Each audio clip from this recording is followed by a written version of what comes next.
আসসালামু আলাইকুম সুপ্রিয় শিক্ষার্থীরা, কেমন আছো তোমরা? আশা করছি আল্লাহর অশেষ রহমতে তোমরা খুব ভালো আছো।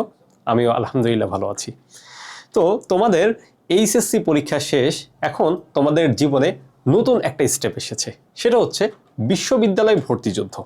আর তোমরা যারা মানবিক অথবা বিভাগ পরিবর্তনের শিক্ষার্থী আছো, তোমাদের জন্য সবচেয়ে কঠিন যে বিষয়টা বা সবচেয়ে বেশি নাম্বার যে বিষয়টা থেকে আসে বাংলাদেশের বিভিন্ন পাবলিক বিশ্ববিদ্যালয়ে, সেটা হচ্ছে সাধারণ জ্ঞান।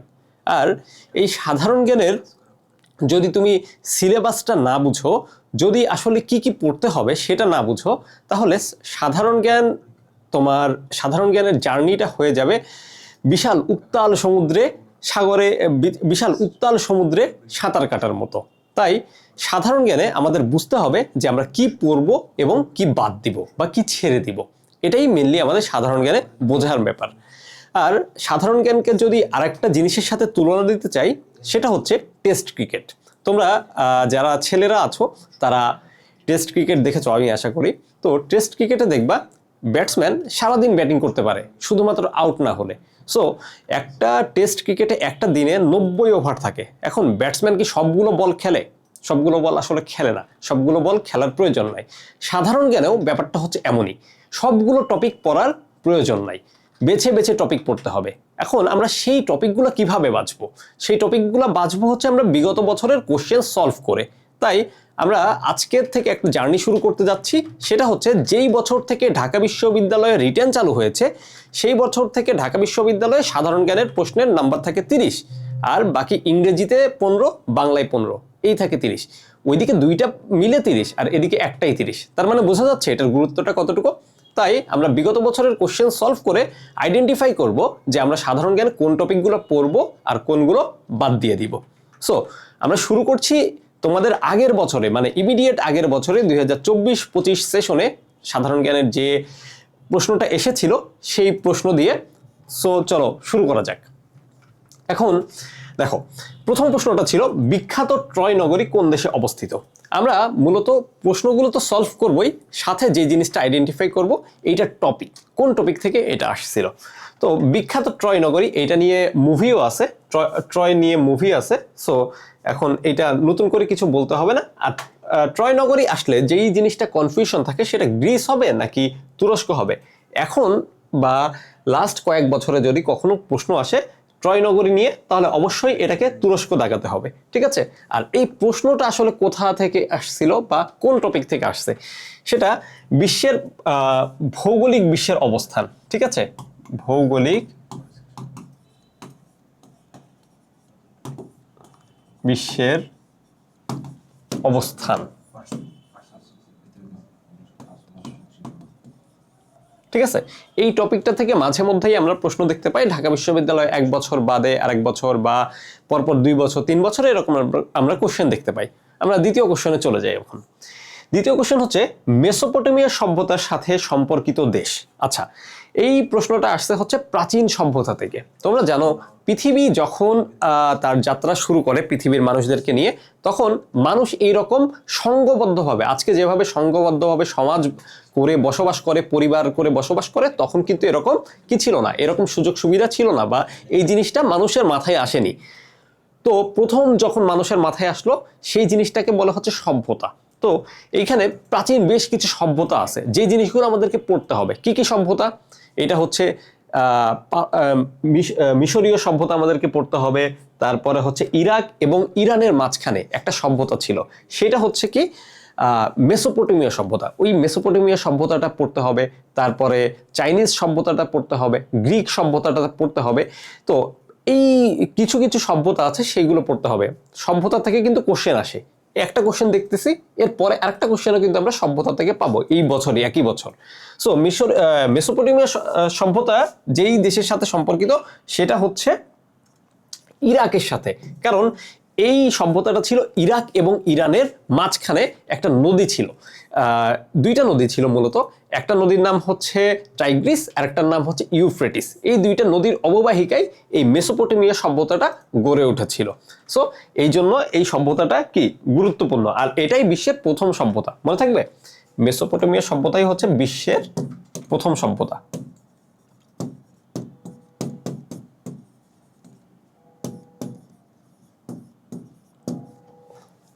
আমরা এর পরের কোশ্চেনে চলে যাই। দেখি হায়ারোগ্লিফিক কোন সভ্যতার, কোন প্রাচীন সভ্যতার লিখন পদ্ধতি। মানে আমরা এখানে বুঝতে পারতেছি যে হায়ারোগ্লিফিক হচ্ছে একটা লিখন পদ্ধতি। এখন যেমন আমরা এই যে স্মার্ট বোর্ডে লিখতে পারতেছি বা হচ্ছে খাতা কলম কাগজে লিখতে পারতেছি, পৃথিবী যখন তার যাত্রা শুরু করে তখন তো এরকম লিখন পদ্ধতি বা মানুষ লিখতে পারতো না, মানুষ কথা বলতে পারতো, লিখতে পারতো না। কিন্তু এই লিখন পদ্ধতি জিনিসটা কোন সভ্যতা থেকে সর্বপ্রথম আসে সেটাই এখানে জানতে চাইছে। আর হায়ারোগ্লিফিক এইটাই হচ্ছে লিখন পদ্ধতির নাম ছিল। এই লিখন পদ্ধতিটা কোন সভ্যতার? পারসিক সভ্যতার, ব্যাবিলনীয়, সুমেরীয় নাকি হচ্ছে মিশরীয় সভ্যতার? উত্তরটা হবে মিশরীয় সভ্যতার। এবং আমরা একই সাথে বুঝতে পারতেছি এই প্রশ্নটাও কোত্থেকে আসছে, এই প্রশ্নটাও আসছে সভ্যতা থেকে। ঠিক আছে, তার মানে আমাদের বিশ্ববিদ্যালয়ের সাধারণ জ্ঞান প্রস্তুতি যাত্রায় সভ্যতা একটা বিশাল পার্ট। সভ্যতাকে স্কিপ করা কোনোভাবেই যাবে না। যেহেতু 30টা প্রশ্নের মধ্যে 2টা প্রশ্ন আসছে, সেহেতু বোঝা যাচ্ছে কি এই সভ্যতা জিনিসটা আমাদের জন্য গুরুত্বপূর্ণ টপিকটা। আচ্ছা, তারপরে আসি 4 নম্বর প্রশ্ন। শাহী বাঙ্গালা কোন সুলতানের উপাধি? আচ্ছা দেখো, এখন ভারতবর্ষে পাল, সেন এই 2টা রাজবংশের পরে বাংলায় এবং ভারতবর্ষে মুসলমানদের আগমন ঘটে। এখন মুসলমানরা বেশ কয়েকটা সময়ে ভাগ হয়ে তোমার হচ্ছে শাসন করে এবং বেশ 2টা আকারে। একটা হচ্ছে দিল্লি সালতানাত একদিকে চলে যায়, দিল্লির পাট্টা বর্তমান ভারতের যে অংশ ওই দিকটা একদিকে চলে যায়, এবং বর্তমান যে ঢাকা বা তোমার হচ্ছে নারায়ণগঞ্জের আশেপাশে যেখানে সোনারগাঁও, বর্তমান সোনারগাঁও ছিল আগে, ওই জায়গাটা আরেকটা অংশ, 2টার আলাদা ভাগ হয়ে যায়। সো এই প্রশ্নটা আসছে হচ্ছে সোনারগাঁয়ের সাইডে যে শাসকরা ছিলেন তাদের মধ্যে তারা ছিলেন হচ্ছে সুলতান শাসক। ঠিক আছে, সুলতানি আমল ওই সময়টাকে বলে। এই সময়টা হচ্ছে 1338 থেকে 1538। ঠিক আছে, 1338 থেকে 1538। এই 200 বছরের শাসন, এই 200 বছরের শাসন মূলত হচ্ছে সুলতানি শাসন, আফগানি শাসন, হাফসি শাসন, এই 3টা শাসন। সো এখন প্রশ্নটা আসছে তার মানে কোত্থেকে? প্রাচীন বাংলার ইতিহাস থেকে। ঠিক আছে, প্রাচীন বাংলার ইতিহাস থেকে। সো এখন যদি আমরা জানতে চাই যে কোন শাসকের উপাধি ছিল বা কোন সুলতানের উপাধি ছিল, সেটা হচ্ছে শামসুদ্দিন ইলিয়াস শাহের উপাধি ছিল শাহে বাঙ্গালা। ঠিক আছে, আর প্রথম আজকে যেমন আমাদের দেশের নাম বাংলাদেশ, প্রথমেই কিন্তু আমাদের দেশের নাম এরকম বাংলাদেশ, বাংলা এই শব্দটা আসে নাই। হ্যাঁ, প্রথমে আস্তে আস্তে আমরা কোনো জায়গা থেকে পাইছি বাঙ্গালা, তারপরে হচ্ছে বেঙ্গলি, এরকম করে করে আজকে আমাদের বাংলাদেশ এই নামটা আমরা পাইছি। ওকে, 5 নম্বর প্রশ্নে আমরা যাই। পরবর্তী প্রশ্ন দেখি, এই প্রশ্নটা আসছে হচ্ছে যে স্টারলিংক একটি। আচ্ছা, তোমরা যারা ইউটিউব বা ফেসবুক সারাদিন দেখো বা বসে থাকো, তারা অবশ্যই স্টারলিংক এই ওয়ার্ডটার সাথে পরিচিত। স্টারলিংক ব্যাপারটা কি এটা জানতে চাইছে। আচ্ছা, এইটা হচ্ছে সাম্প্রতিক সময়ে খুবই আলোচিত একটা ব্যাপার। কেন? কারণ হচ্ছে স্টারলিংক যার প্রতিষ্ঠান, ঠিক আছে, ইলন মাস্ক, সে সারা বছরই আলোচনায় থাকতে পছন্দ করে। কখনো তার গাড়ি দিয়ে, কখনো তার স্টারলিংক দিয়ে, বা কখনো তার টুইটারকে এক্স বানিয়ে। ঠিক আছে, সো এই স্টারলিংক হচ্ছে একটা স্যাটেলাইট ভিত্তিক ইন্টারনেট সেবা। আর এই প্রশ্নটা আসার আরেকটা কারণ আছে, সেটা হচ্ছে যেই সময়ে এই প্রশ্নটা হয় জানুয়ারি মাসের 25 তারিখ 2025 সালে, এর আগে ডিসেম্বরে বাংলাদেশে স্টারলিংকের সেবা পাওয়া যাবে এরকম একটা গুঞ্জন শোনা যায়, এবং পরবর্তী সময়ে এটা সত্যও হয়। সো এই প্রশ্নটা আমরা সাম্প্রতিক হিসাবে ধরে নিব। ঠিক আছে, এই প্রশ্নটাকে আমরা কি ধরে নিব? সাম্প্রতিক হিসাবে ধরে নিব। কারণ সাম্প্রতিক সময়ে যেই জিনিসগুলো আলোচনায় থাকে বাংলাদেশে, মানে পেপার পত্রিকার প্রথম পেজে থাকে, সেই জিনিসগুলো থেকে কিন্তু 5টা 6টা প্রশ্ন আসে। তার মানে আমাদের সাধারণ জ্ঞানের যাত্রায় পেপার পত্রিকার হেডলাইনগুলো পড়া কিন্তু গুরুত্বপূর্ণ।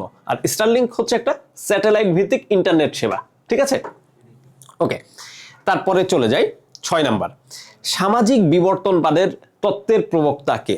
আচ্ছা, এই প্রশ্নটা আমি একটু করে দিই যে আমাদের 3-4 বছর আগে বিবর্তনবাদ যখন থেকে 2021 সালে নতুন শিক্ষা কার্যক্রম আসলো, তখন থেকে ক্লাস 7-এর বইয়ে বিবর্তনবাদ নিয়ে একটা চ্যাপ্টার ছিল, যেটা হচ্ছে ডারউইন তত্ত্ব নামে তোমরা শুনে থাকবা। কিন্তু এখানে বলছে হচ্ছে সামাজিক বিবর্তনবাদ আর সামাজিক বিবর্তনবাদ, এই দুইটা কিন্তু দুইজনের তত্ত্ব।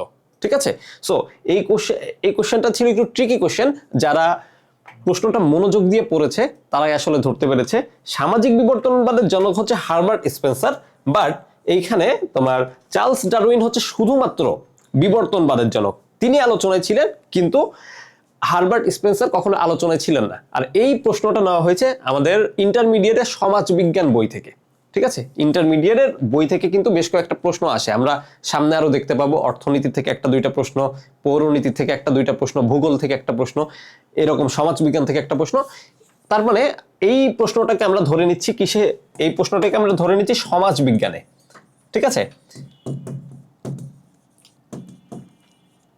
এটার ব্যাপার হচ্ছে সমাজ বিজ্ঞান, তারপরে পৌরনীতি, তারপরে ইতিহাস এবং অর্থনীতি, এই ইন্টারের বিষয়গুলো থেকে সাধারণ জ্ঞানে 7-8 নম্বরের প্রশ্ন আসে এবং আইসিটি থেকেও আমরা প্রশ্ন দেখতে পাবো। তার মানে বোঝা যাচ্ছে যে সাধারণ জ্ঞানের মোটামুটি একটা সিলেবাস আছে, যেই সিলেবাসগুলো কিছু ক্রাইটেরিয়া ফলো করে, ওই ক্রাইটেরিয়াগুলো আমরাও আস্তে আস্তে ফলো করব। এর পরবর্তী কোশ্চেন আমরা চলে যাই। 7 নম্বর, নিচের কোনটি ব্লু অর্থনীতির সাথে সম্পর্কিত? আচ্ছা, অর্থনীতির বেশ কয়েকটা পার্ট আছে, এর মধ্যে ব্লু যদি আমরা বলি, আমাদের সমুদ্রের পানি কেমন, কক্সবাজারের তোমার হচ্ছে কলাতলির পানি হিসাব করলে হবে না, but all over the world যেই সমুদ্রগুলো আছে, তোমরা যদি ম্যাপেও দেখো, দেখবা হচ্ছে কি যে সমুদ্রের যে অঞ্চলগুলো আছে ম্যাপে, সেই অঞ্চলগুলোকে নীল করে দেওয়া। আর এইখানে দেখো সমুদ্র সম্পদ। ঠিক আছে, ব্লু অর্থনীতি মানে হচ্ছে সমুদ্রের সাথে সম্পর্কিত যে অর্থনীতি, সেই অর্থনীতি হচ্ছে ব্লু ইকোনমি বলে। ঠিক আছে, আর এই কোশ্চেনটা আমাদের অর্থনীতি থেকে আসছে। এটা নতুন করে আর কোনো কিছু বলতে হবে না, এই কোশ্চেনটা কোথেকে আসছে? অর্থনীতি থেকে। ওকে, তারপরে চলে আসি, 12 ভূঁইয়াদের মধ্যে ঢাকা বিশ্ববিদ্যালয় এলাকায় কার সমাধি আছে?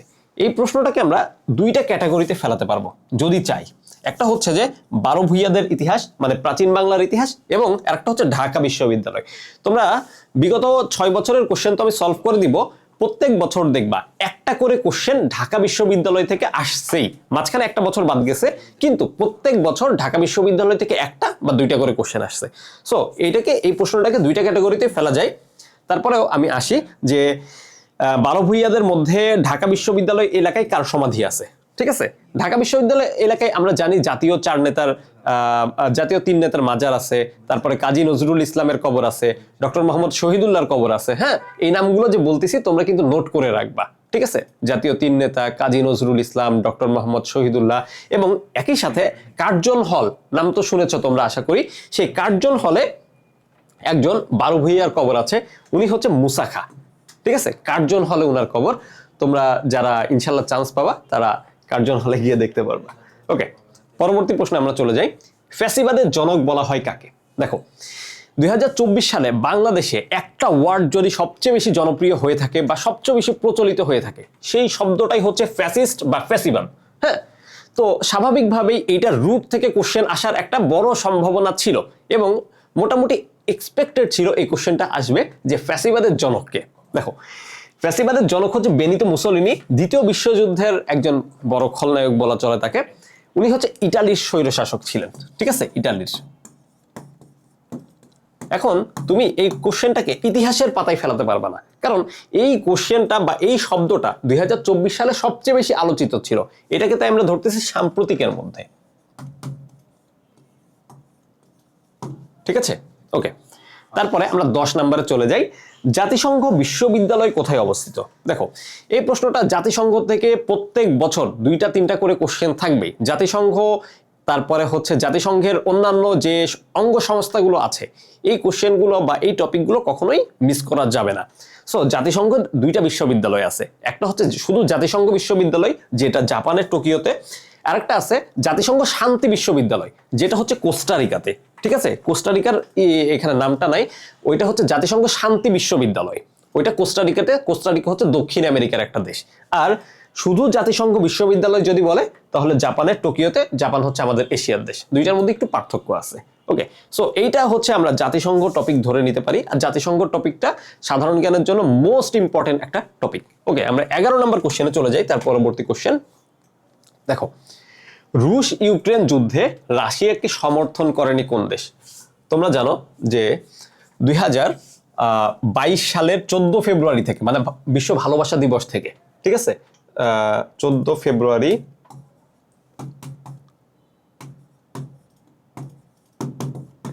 2022, ঠিক আছে। এই দিন থেকে রাশিয়া আর ইউক্রেনের যুদ্ধ শুরু হয়। এরপর থেকে 3 বছর ঢাকা বিশ্ববিদ্যালয়ে কোশ্চেন হয়েছে, 3 বছরই রাশিয়া ইউক্রেনের একটা করে প্রশ্ন ছিল। সো রাশিয়া ইউক্রেনের মতো যে যুদ্ধগুলো বিশ্বে বর্তমান চলমান আছে, সেই যুদ্ধগুলোকে কিন্তু কি করা যাবে না, মিস করা যাবে না। আর কোশ্চেনটা একটু দেখো, যে কোশ্চেনটা কিন্তু একটু ট্রিকি কোশ্চেন। কেন?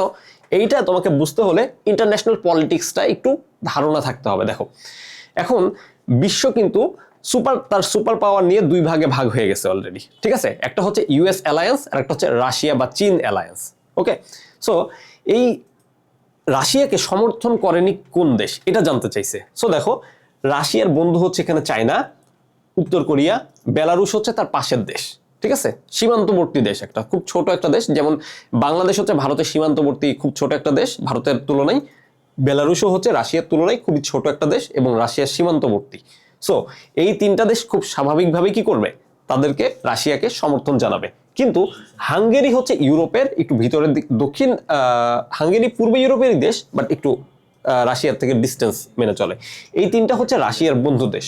সো রাশিয়াকে বন্ধু দেশ তো অবশ্যই সাপোর্ট করবে না, সেটা হচ্ছে কে, হাঙ্গেরি বা একটু দূরে যারা আছে, যে তাদের বন্ধু না। সো বোঝা যাচ্ছে যে এটার উত্তর হচ্ছে হাঙ্গেরি। রুশ ইউক্রেন যুদ্ধে রাশিয়াকে সমর্থন করেনি।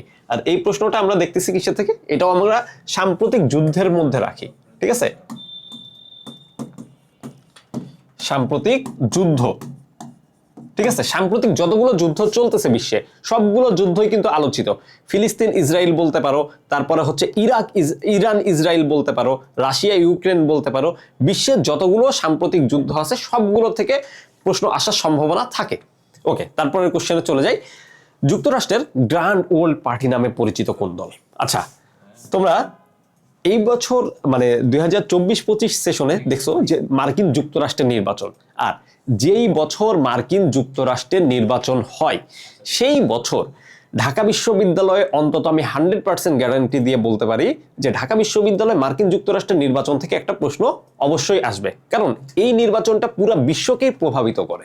সো এইটা খুব স্বাভাবিকভাবেই কোশ্চেন আসার মতো বা এক্সপেক্টেড টপিক, ঠিক আছে। আর এই বছর যেহেতু মার্কিন নির্বাচন নাই, সো মার্কিন টপিকগুলো এই বছর স্কিপ করা ভালো বা একটু কম গুরুত্ব দিয়ে পড়া ভালো। কিন্তু আবার 4 বছর পরে যখন মার্কিন নির্বাচন হবে, তখন যারা পরীক্ষার্থী এখন দেখছো বা পরবর্তীতে দেখবা, তাদের জন্য কিন্তু এই টপিকটা মোস্ট ইম্পর্টেন্ট, ঠিক আছে। এটা হচ্ছে রিপাবলিকান পার্টি, আর এটা কি, এটাও সাম্প্রতিক, ঠিক আছে, সাম্প্রতিক। ওকে, পরবর্তী কোশ্চেন আমরা চলে যাই। 13 নম্বর কোশ্চেন। বাংলাদেশের বর্তমান অন্তর্বর্তীকালীন সরকারের উপদেষ্টা পরিষদে নারী সদস্য কতজন? দেখো, নারীদেরকে কিন্তু আমাদের সমাজে খুব গুরুত্ব দিয়ে দেখা হয়, ঠিক আছে। একইভাবে বর্তমান বাংলাদেশের যে অন্তর্বর্তীকালীন সরকার আছে, সেই সরকারে নারী উপদেষ্টা বর্তমান তো কোনো সিলেক্টেড কেউ সরকারে নাই, ইলেক্টেড কেউ সরকারে নাই, সিলেক্টেড মানুষ আছে। সো তাদের হচ্ছে যে কি, মন্ত্রী থাকবে না, ঠিক আছে, এখানে থাকবে হচ্ছে উপদেষ্টা। সো এই উপদেষ্টা কতজন আছে? উপদেষ্টা ছিল হচ্ছে 4 জন। এটা খুব স্বাভাবিকভাবেই সাম্প্রতিক, বাংলাদেশের সাম্প্রতিক, ঠিক আছে, বাংলাদেশের সাম্প্রতিক। মানে আমরা বুঝতে পারতেছি আমাদের যেমন পার্মানেন্ট টপিককে গুরুত্ব দিতে হবে, একইভাবে কিন্তু সাম্প্রতিক টপিককেও গুরুত্ব দিতে হবে, কারণ সাম্প্রতিক টপিক থেকে বারবার কোশ্চেন আমরা আসতে দেখতেছি। ওকে, তারপরে চলে যাই। বাংলাদেশের 25তম প্রধান বিচারপতিকে? আচ্ছা, এটাও সাম্প্রতিক টপিক। কেন? দেখো, যখন 2024 সালের 5ই আগস্ট একটা বিপ্লব হলো, তখন কিন্তু এদেশের সরকার থেকে শুরু করে তাদের পার্লামেন্ট মেম্বার থেকে মানে এমপি থেকে শুরু করে একদম সবাই কিন্তু চলে যায়, তাদেরকে আমরা দেখি নাই, পালাইছে সবাই। ওকে, সো পালানোর পরে একদম সব জায়গায় কি করতে হয়েছে, সব জায়গায় নতুন করে সদস্য দিতে হয়েছে বা নতুন কাউকে বসাতে হয়েছে। এর মধ্যে একজন হচ্ছে বিচারপতি। প্রধান বিচারপতির পদটা সবসময় আলোচিত, ঠিক আছে, বিগত 3-4 বছর ধরে বা সবসময় প্রধান বিচারপতি, নির্বাচন কমিশন, এই জিনিসগুলো সারা জীবন আলোচিত থাকবে এবং পরীক্ষার আগে এগুলো পড়তেই হবে। এটা সাম্প্রতিক থেকে আসা কোশ্চেন। এটা হচ্ছে যে সৈয়দ রেফাত আহমেদ, ঠিক আছে, উনি হচ্ছে বর্তমানে প্রধান বিচারপতি এবং উনি হচ্ছে 25তম। তো নির্বাচিত সরকার আসার পরে নিশ্চয়ই 26তম আসবে। সো তোমরা পরীক্ষা দিতে দিতে যদি 26তম আসে, সো তোমরা 26তমটা আপডেটটা রাখবা। আর যদি 25তম থাকে তাহলে এটা তো দেখেই রাখলা। এছাড়াও আরো যে যে জায়গায় বাংলাদেশে নতুন কেউ প্রধান হয়েছে, যেমন নির্বাচন কমিশন থাকতে পারে বা আরো অন্যান্য জায়গা, ওগুলো অবশ্যই দেখে রাখবা। তারপরে আমরা চলে যাই আমি রাষ্ট্র উক্তিটিকার। দেখো এই প্রশ্নটা একদম পিওর ইতিহাসের প্রশ্ন, কারণ এই প্রশ্নটা আসছে ফরাসি বিপ্লব থেকে। আর ফরাসি বিপ্লব তোমাদের ইন্টারমিডিয়েটের যে ইতিহাস দ্বিতীয় পত্র আছে, সেই দ্বিতীয় পত্রের দ্বিতীয় চ্যাপ্টার মনে থাকবে। সো এইটা হচ্ছে পিওর ইতিহাসের প্রশ্ন। এখানে ইতিহাস, ওকে। সো এটা হচ্ছে চতুর্দশ লুইয়ের একটা উক্তি, আমি রাষ্ট্র। পরবর্তীতে তাদেরকে বের করে দেওয়া হয়। এবং এই কোশ্চেনটার একটা ব্যাপার আছে, সেটা হচ্ছে যেহেতু বাংলাদেশে একটা বড় বিপ্লব হয় এবং ফরাসি বিপ্লবের কাছাকাছি একটা বা ফরাসি বিপ্লবের কাছাকাছি বলবো না, ফরাসি বিপ্লব যেই ধরনের বিপ্লব, বাংলাদেশে 2024 সালের জুলাই অগস্টের বিপ্লব একই ধরনের বিপ্লব ছিল। সো ওই ফরাসি বিপ্লব ফরাসি বিপ্লব বা রুশ বিপ্লব, এইগুলো কিন্তু এখন পর্যন্ত আলোচিত, আগেও আলোচিত ছিল। সো তোমরা ফরাসি বিপ্লব, রুশ বিপ্লব, তারপরে হচ্ছে যে এই বিপ্লবগুলো বাদ দিবে না কখনো, ঠিক আছে? ওকে, তার পরবর্তী কোশ্চেনে আমরা আসি। বাংলাদেশের কোন ক্ষুদ্র নিগোষ্ঠী মুসলমান? দেখো ঢাকা বিশ্ববিদ্যালয়ের সাধারণ জ্ঞান প্রশ্নের একটা কমন বা পছন্দের টপিক হচ্ছে কি? পছন্দের টপিক হচ্ছে ক্ষুদ্র নিগোষ্ঠী বা উপজাতি, ঠিক আছে? এটাকে আমরা যদি উপজাতিও বলতে পারি, ক্ষুদ্র নিগোষ্ঠীও বলতে পারি। বইয়ের ভাষায় হয়তো ক্ষুদ্র নিগোষ্ঠী বলে, আমরা উপজাতি নামে অনেকে চিনি। চেনার সুবিধার্থে বলছি, আমি কোনো বিতর্কে যাচ্ছি না। সো এইখানে উপজাতিদের বা হচ্ছে ক্ষুদ্র নিগোষ্ঠীদের থেকে প্রশ্ন আসে কিভাবে বা কেমন প্রশ্ন আসে? প্রত্যেক বছরই তো আসে, কেমন প্রশ্ন আসে এটা আমার জানতে হবে। সো দেখো বাংলাদেশে 50টার মতো ক্ষুদ্র নিগোষ্ঠী আছে, ঠিক আছে? 50টা ক্ষুদ্র নিগোষ্ঠীর কে কোথায় বসবাস করে? এর মধ্যে যারা ফেমাস বেশি, যেমন হচ্ছে চাকমা, মারমা, সাঁওতাল, হ্যাঁ, এরা হচ্ছে ফেমাস। এরা কে কোথায় বসবাস করে এবং এদের নিজেদের একটা উৎসব থাকে না, বাৎসরিক উৎসব। যেমন আমরা মুসলমান, আমাদের বাৎসরিক উৎসব কি? ঈদ, ঠিক আছে? আমাদের দুইটা ঈদ আছে, একটা ঈদুল আজহা, একটা ঈদুল ফিতর। সো এরকম তো অন্য ধর্মের যারা আছে, অন্য বর্ণের যারা আছে, তাদেরও তো এরকম উৎসব আছে। সো উৎসব থেকে প্রশ্ন আসে। তারপরে তারা কোথায় বসবাস করে, এটা থেকে প্রশ্ন আসে। অথবা কে কোন ধর্মের অধিবাসী, সেটা থেকে প্রশ্ন আসে। সো বাংলাদেশের যে 50টা গোষ্ঠী আছে, এর মধ্যে 2টা আছে মুসলমান। সো এই 2টার নাম আমাদের জানতেই হবে। একটা হচ্ছে পাঙ্গন আর একটা হচ্ছে লাউয়া, ঠিক আছে? একটা হচ্ছে পাঙ্গন আর একটা হচ্ছে লাউয়া। সো উপজাতি বা হচ্ছে ক্ষুদ্র নিগোষ্ঠী, এই টপিকটা সাধারণ জ্ঞানের ক্ষেত্রে কখনোই স্কিপ করা যাবে না। সো এর পরবর্তী কোশ্চেন আমরা আসি, যে দেখো 17 নম্বর কোশ্চেন। 1971 সালে মুক্তিযুদ্ধে বাংলাদেশ নৌবাহিনী যে সেক্টরের অধীনে ছিল? দেখো এই প্রশ্নটা এক্সপেক্টেড কোশ্চেন। ঢাকা বিশ্ববিদ্যালয়ে এর আগে অনেকবার আসছে, নতুন কোনো কোশ্চেন না। কারণ মুক্তিযুদ্ধ বাংলাদেশের ইতিহাসে সবচেয়ে বড় ঘটনা এ যাবৎকালে, ঠিক আছে? এখন পর্যন্ত বা বাংলাদেশ যতদিন থাকবে। তাই মুক্তিযুদ্ধের চ্যাপ্টার, যত সরকার অদল বদল হোক, যেই ক্ষমতায় আসুক, মুক্তিযুদ্ধকে কখনো কি করা যাবে না, স্কিপ করা যাবে না। এবং মুক্তিযুদ্ধকে সবসময় 3টা পার্টে ভাগ করে পড়তে হবে। কিভাবে 3টা পার্টে? প্রথমটা হচ্ছে 47 থেকে 71 পর্যন্ত একটা পার্টে পড়তে হবে। দ্বিতীয়টা হচ্ছে শুধু 71-এ 7 মার্চের পর থেকে, 7 মার্চ থেকে 22 ডিসেম্বর পর্যন্ত ঘটনাবলীগুলোকে আরেকটা দিয়ে পড়তে হবে, শুধু 71, ঠিক আছে? এবং তৃতীয় হচ্ছে 71 পরবর্তী সময়ে যে জিনিসগুলো হয়েছে মুক্তিযুদ্ধ নিয়ে, যেমন নাটক, উপন্যাস, কবিতা, ঠিক আছে? এইগুলোর থেকেও প্রশ্ন আসে, আমরা এগুলো দেখবো আস্তে আস্তে। সো 71 পরবর্তী, ঠিক আছে? 71 এবং 71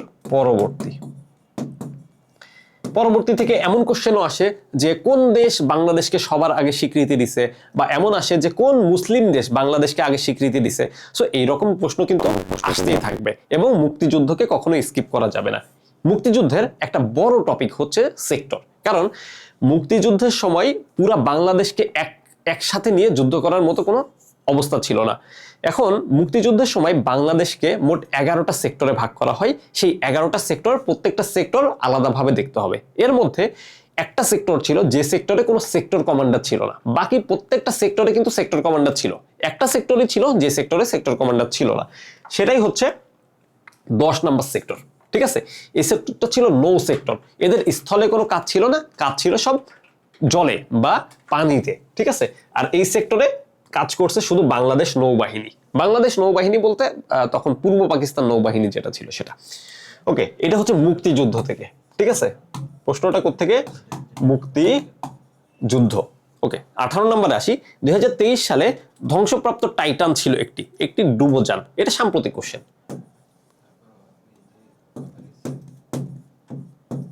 দেখো 23 সালের কোশ্চেন, তোমরা আবার অনেকে বলতে পারে 23 সালের কোশ্চেন, এটা সাম্প্রতিক কেন হবে? কারণ দেখো তোমাদের সেশন মানে এই সেশনটা কিন্তু ছিল 24-25 সেশন। সো বিগত 1-1.5 বছর যে জিনিসগুলো হয়েছে সেই জিনিসগুলো কিন্তু আমাকে কি করতে হবে? পড়তে হবে। তার মানে এখান থেকে বুঝতে পারতেছি যে বিগত 2-3 বছরের জিনিসগুলো সাম্প্রতিক আকারে ধরা হয়। ওকে, সো এরপরের কোশ্চেন আমরা আসি। দেখো মুসলিম বিশ্বের প্রথম নারী প্রধানমন্ত্রী কে? দেখো মুসলিম বিশ্ব বলতে কি বোঝাচ্ছে? দেখো বাংলাদেশের মতো যেসব দেশ আছে যাদের ধর্ম হচ্ছে মুসলমান, ঠিক আছে, যেমন পাকিস্তান আছে, ইন্দোনেশিয়া আছে, কাজাকিস্তান আছে, মিশর আছে, তুরস্ক আছে, সৌদি আরবে আছে। সো এই দেশগুলোর মধ্যে জিজ্ঞেস করছে হচ্ছে মুসলিম দেশের মধ্যে প্রথম নারী প্রধানমন্ত্রী কে ছিল? নারী প্রধানমন্ত্রী ছিল পাকিস্তানের বেনজির ভুট্টো, ঠিক আছে। ওনাকে বলা হতো ডটার অফ ইস্ট, ঠিক আছে, ডটার অফ ইস্ট, পূর্বের ডটার। ওকে, সো এই কোশ্চেনটা কোত্থেকে আসছে? বিশ্বে যা কিছু প্রথম নামে একটা টপিক আছে, বিশ্বে যা কিছু প্রথম। ওকে, এই টপিকটাও পড়তে হয়। বিগত 2-3 বছর ধরে দেখছি যখন থেকে ঢাকা বিশ্ববিদ্যালয় বি ইউনিট এবং ডি ইউনিট একসাথে হয়েছে তখন থেকে দেখছি যে এই টপিক থেকে কোশ্চেন আসে। ওকে, সরি। ওকে, 20 নম্বরে আসি। অলিম্পিকের পতাকায় 5টি চক্র প্রতিনিধিত্ব করে, ঠিক আছে। 5টি চক্র কিসের প্রতিনিধিত্ব করে? দেখো এখানে 5টা মহাদেশের প্রতিনিধিত্ব করে। 5টা চক্র মানে 5টা তোমার হচ্ছে 5টা রিং আছে, ঠিক আছে। অলিম্পিকে এরকম দেখবা 5টা রিং আছে, 5টা রিং এর মধ্যে একটা লাল, একটা কালো, একটা সাদা, একটা সবুজ, একটা হলুদ, এরকম 5টা। সো এই 5টা আসলে 5টা মহাদেশকে কি করে? প্রতিনিধিত্ব করে, ঠিক আছে। 5টা মহাদেশ, এই যে 5টা মহাদেশকে প্রতিনিধিত্ব করে। কারণ অলিম্পিক তো তোমরা দেখছো, অলিম্পিকে কি হয় যে অলিম্পিকে সব দেশের, সব মহাদেশের অ্যাথলেটরা ওইটাতে পার্টিসিপেট করে। সো এটা পুরো মহাদেশকে, শুধু দেশ বা সাগর বা হচ্ছে শহরকে এটা প্রতিনিধিত্ব করে না, একদম সমগ্র 5টা মহাদেশকে প্রতিনিধিত্ব করে। বলতে পারো যে বাকি 2টা মহাদেশ কি দেশ করছে? আসলে অ্যান্টার্কটিকা এবং ওশেনিয়া, এই 2টা মহাদেশে তেমন একটা মানুষ থাকে না। যেই 5টা মহাদেশে বেশি মানুষ থাকে সেই 5টাকে নিয়েই আসলে এই অলিম্পিক রিংটা করা হয়েছে। তারপরে আসি, গ্লোবাল ভিলেজ ধারণাটি কার? হ্যাঁ, এটা হচ্ছে তোমার মার্শাল ম্যাকলুহানের। এখন এই কোশ্চেনটা যে আইসিটি থেকে আসছে এটা তো তোমাদের বুঝতে বাকি নেই, আইসিটির প্রথম চ্যাপ্টার থেকে। তার মানে আইসিটি তোমাদের ইন্টারমিডিয়েটে তুমি হয় সায়েন্স থেকে আসো, কমার্স থেকে আসো বা আর্টস থেকে আসো, তোমাদের জন্য তো ICT mandatory subject. Intermediate pass করতে হলে অবশ্যই আইসিটিতে পাস করে আসতে হবে। সো আইসিটি থেকেও সাধারণ জ্ঞানে 1টা বা 2টা কোশ্চেন আমরা দেখতে পারি। তার মানে ইন্টারমিডিয়েট পরীক্ষা শেষ হয়ে গেছে, আইসিটি বইটা সরাই রাখবা, ব্যাপারটা কিন্তু এমন না। সো এখন কি করতে হবে? এখন হচ্ছে আইসিটির প্রথম 2টা চ্যাপ্টারও একটু দেখে দেখে আসতে হবে, ঠিক আছে। এটা হচ্ছে পিওর আইসিটির কোশ্চেন। ওকে, তারপরে আসো 22 নাম্বার। ঢাকা শহরের প্রথম ফ্লাইওভার উদ্বোধন করে কে? এই কোশ্চেনটা হচ্ছে একদম সাম্প্রতিক। কেন? দেখো বাংলাদেশে এটা হয় ভালো দিক বা খারাপ দিক, আমি সেদিকে যাব না, কিন্তু বাংলাদেশে পাওয়ারে যেই দল থাকে, যেই রাজনৈতিক দল থাকে, সেই রাজনৈতিক দল থেকে আমি কেন জানি না সবসময় সাধারণ জ্ঞানে কোশ্চেন আসে। এটা তোমাদেরকে বলে রাখতেছি, যেই পাওয়ারে থাকুক সেই ইতিহাস, সেই দলের ইতিহাস সম্পর্কে যারা আছে, সেই দলের তারকা যারা আছে তাদের ইতিহাসটা একটু দেখে রাখবা। এটা বিশ্ববিদ্যালয় পরীক্ষায় সবসময় আসে। সো দেখো জুলাইয়ের বিপ্লবের পরে মোটামুটি একটা পাওয়ারে ছিল হচ্ছে বিএনপি। আর বিএনপি বলতে যাকে বোঝে মানুষ, 2জন বা 3জনকে মানুষ বোঝে, এর মধ্যে বেগম খালেদা জিয়া অন্যতম, ঠিক আছে। সো ঢাকা শহরের প্রথম ফ্লাইওভার উদ্বোধন করেন কে? এটা হচ্ছে বেগম খালেদা জিয়া। এই প্রশ্নটা একটু আনএক্সপেক্টেড, খালেদা জিয়া তো জীবনে অনেক কিছু করছে, বাট এই রকম প্রশ্ন আসবে এটা কেউ বুঝে নাই তখন। আর যদি বলে ঢাকা শহরের প্রথম ফ্লাইওভার কোনটা, হ্যাঁ, তখনও কিন্তু একটু কনফিউশন লাগবে। ঢাকা শহরের প্রথম ফ্লাইওভার হচ্ছে মহাখালী ফ্লাইওভার, ঠিক আছে। ঢাকা শহরের প্রথম ফ্লাইওভার কোনটা? মহাখালী ফ্লাইওভার। এটা হচ্ছে 2004 সালে, ঠিক আছে। 2004 সালে এটা বেগম খালেদা জিয়া উদ্বোধন করেন। আর তোমরা জানো 2001 থেকে 6 এই টাইমটা বিএনপির শাসনামল ছিল। সো এগুলো সামনে হয়তো তোমাদের আরো পড়া লাগতে পারে। ওকে, তারপরে আসো 23, ইসরায়েলের বিরুদ্ধে পরিচালিত হামাসের অভিযানের নাম। দেখো এই প্রশ্নটা গত বছর এর আগের বছর আসছিল, গত বছর আসছে, হয়তো সামনের বছর এর আশেপাশ থেকে কোশ্চেন আসবে। কারণ ইসরায়েল ইরান বা ইসরায়েল ফিলিস্তিন বা হামাস ইসরায়েল, এখান থেকে প্রশ্ন আসা অবধারিত হয়ে গেছে। সো দেখো অপারেশন আল আকসা ফ্লাড, এই অপারেশন আল আকসা ফ্লাড বলে 2023 সালের 7ই অক্টোবর, ঠিক আছে, অক্টোবর হামাস প্রথম হচ্ছে ইসরায়েলে আক্রমণ করে এবং এই আক্রমণটার নাম কি ছিল? অপারেশন আল আকসা ফ্লাড। ওকে, সো এই তারিখগুলো মনে রাখতে হবে। তোমরা যারা তারিখ মনে রাখতে পারো না তারা একটু মানে হচ্ছে তারিখ মনে রাখার চেষ্টা করবে, কারণ ঢাকা বিশ্ববিদ্যালয় পরীক্ষায় সাধারণ জ্ঞানে সাম্প্রতিক থেকে একটা তারিখ গুরুত্বপূর্ণ এবং সাম্প্রতিক থেকে একটা তারিখ পরীক্ষায় আসে মাঝে মধ্যে। তারপরে আসি, এটা সাম্প্রতিক কোশ্চেন। সাম্প্রতিক আমি দেখাইছিলাম না, যুদ্ধ থেকে এর আগে প্রশ্ন আসছে রুশ ইউক্রেন, সো এটা আর একটা। তারপর আসো 24, কোন দেশ ওয়ান বেল্ট রোড ইনিশিয়েটিভ গ্রহণ করে? দেখো যদি কখনো দেখো যে কোনো কিছু উদ্ভাবন করছে, কোনো কিছু আবিষ্কার করছে এবং অপশনে চীন আছে, ওই কোশ্চেনের আনসার মোটামুটি ধরেই নিবা যে চীন হবে। ঠিক আছে, ওই কোশ্চেন নিয়ে এত দ্বিধাদ্বন্দ্বের কিছু নাই, বিশ্বে সবসময় চীনই এইসব কাজ করে আসে। ঠিক আছে, আর এটাও হচ্ছে ওয়ান বেল্ট রোড ইনিশিয়েটিভ, এটাও সাম্প্রতিক।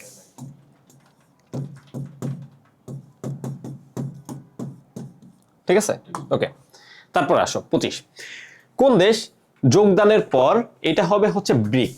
ঠিক আছে, এটা একটু ভুল আছে, BRIC, আর লাস্টে হবে হচ্ছে ব্রিক্স, BRICS।